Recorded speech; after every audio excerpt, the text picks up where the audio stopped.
So let's think about an episode of a television show. Okay. In this episode of a television show, the most basic way of sending the story, or sending your character through that story, is like so. Okay. Character has a goal. They encounter a problem, make a choice, and take an action to solve that problem. They get the goal in some way. Pay for getting the goal, right? And again, this is structural. Pay for getting the goal.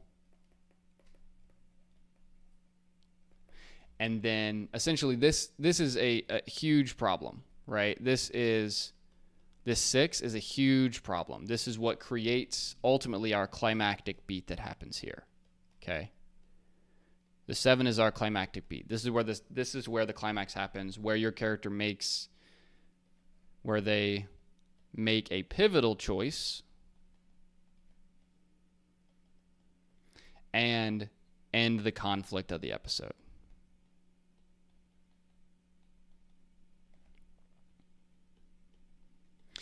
And then now the story world is changed. Now, with this, how do we actually create a cliffhanger, and what does that look like?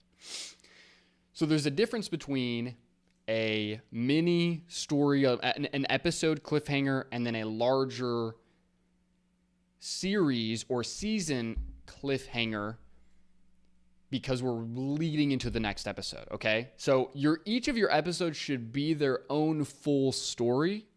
Like, you don't want to make the episode fully, I mean, you can make the episode a cliffhanger if you want. There's essentially 2 ways to do this, okay?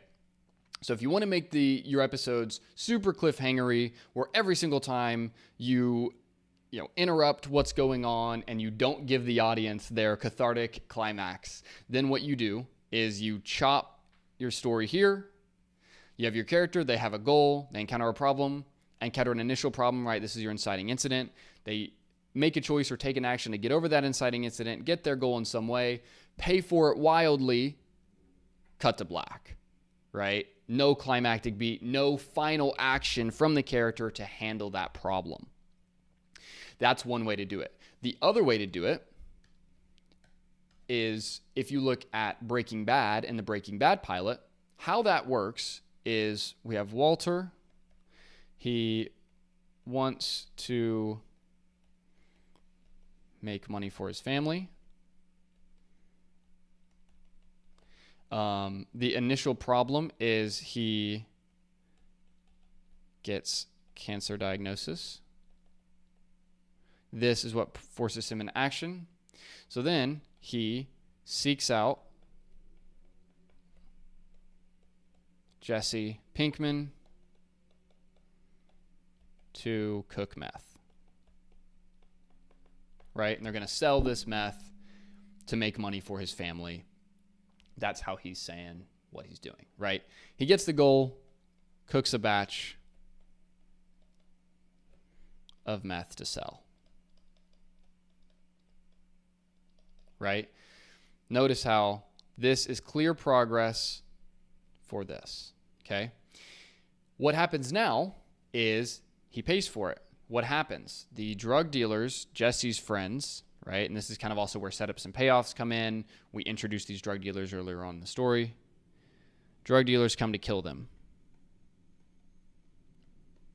and take their meth, right?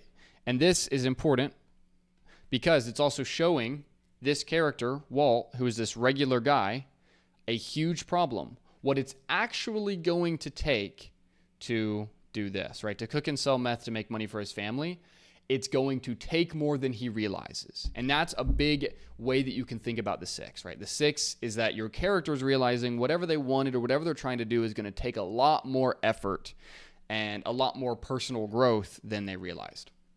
So then what happens in the story? The story does not cliffhanger us in the sense that it stops there. It gives us our climactic beat. What happens? Okay. So what happens in Breaking Bad is Walter attempts to kill the men, to kill the drug dealers. Okay. Now, this is huge, and this seems like a basic sort of external beat, but it is not. This is a choice, right? So Walter is making a choice here. He is seeing that it's going to take way more than he thought. Like, it's not just about cooking a little bit of meth, right? Actually, drug dealers are going to come kill him as he's making this. Therefore, he must make the choice to kill them, right? So we took this character from the beginning who is a regular chemistry teacher at high school, and because of this huge problem, now he has the opportunity to make a choice that changes who he is, right?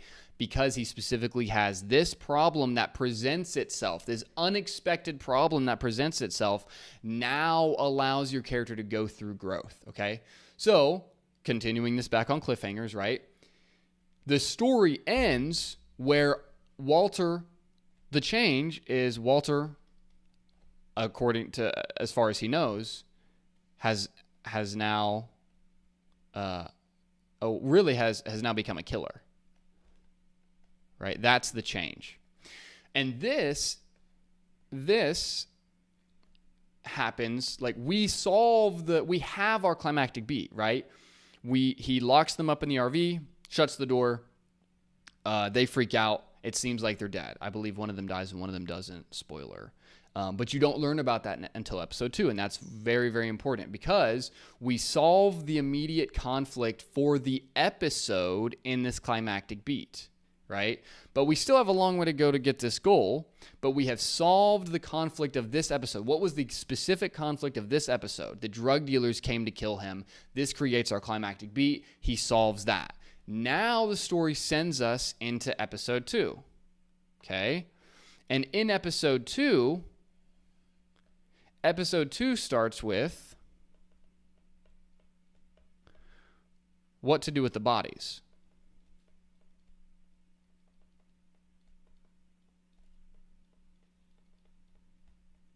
Right? This is now the question that started us up. So our conflict is back to a low point, right? We're no longer in this climactic beat, and we're not starting episode 2 at some climactic beat. We're starting episode 2 at the beginning of a new story, right? So now, okay, what to do with the bodies? Well, then he goes to R2 again, right? He wants to burn them with acid, right? Because he's a chemistry teacher, he understands how to break down a body. So he wants to break down he wants to burn the bodies with acid or dissolve them in acid, right? Then we get our new problem, right? Remember from the problem here, what's the new problem? This is what I was just talking about. One of the drug dealers is alive. Ooh. So what does he do? He takes a new action. He locks the dealer in the basement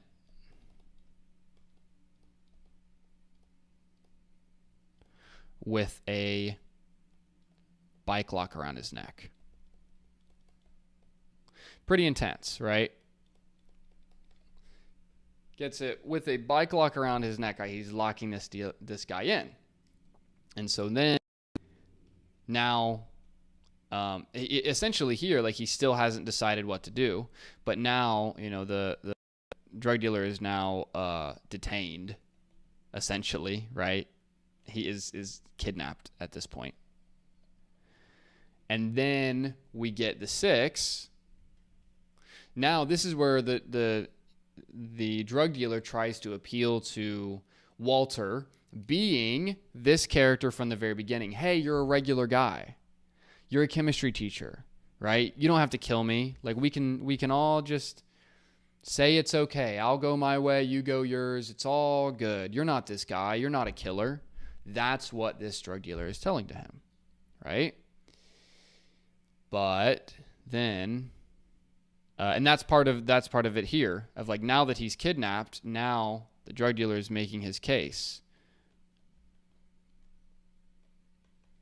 He's making his case for why he should live, essentially, right?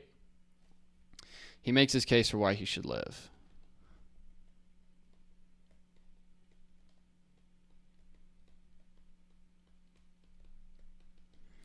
So then, now again, we're back to our 7, right? Where what's happening? Our climactic beat, our pivotal choice. Drug dealer, I'm going to call DD, tries to kill Walter. And what is the choice that Walter makes? Walter kills.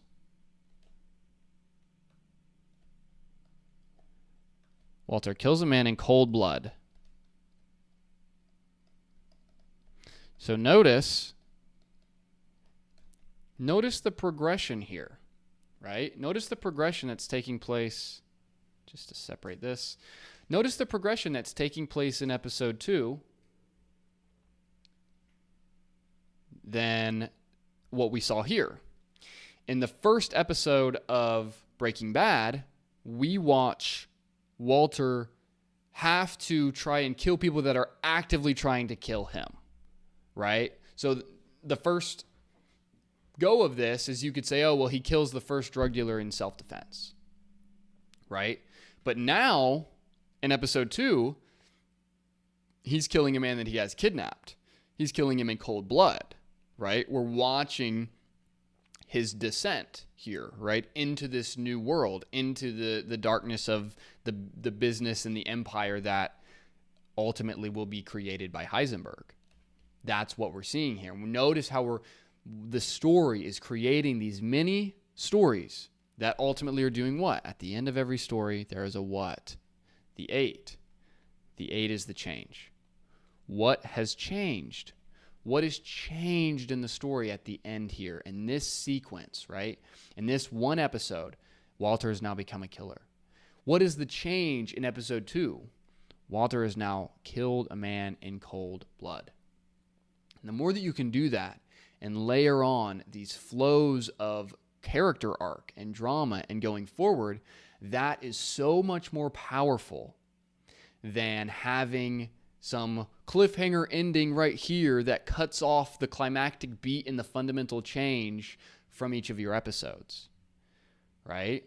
It's much better to give the audience that full journey through a full story. Let them go through the catharsis. Let them have that climax at the end. Show us what's different and leave a few loose threads open, right? What are the loose threads open at the end of the pilot? Well, they have 2 bodies they have to deal with, and that's the immediate thing that we now go into in episode 2. And so the cliffhanger, quote unquote, part is we have these bodies we have to figure out, right? That's different than ending an episode in the middle of direct climactic conflict. You can do both. This is kind of what Breaking Bad does.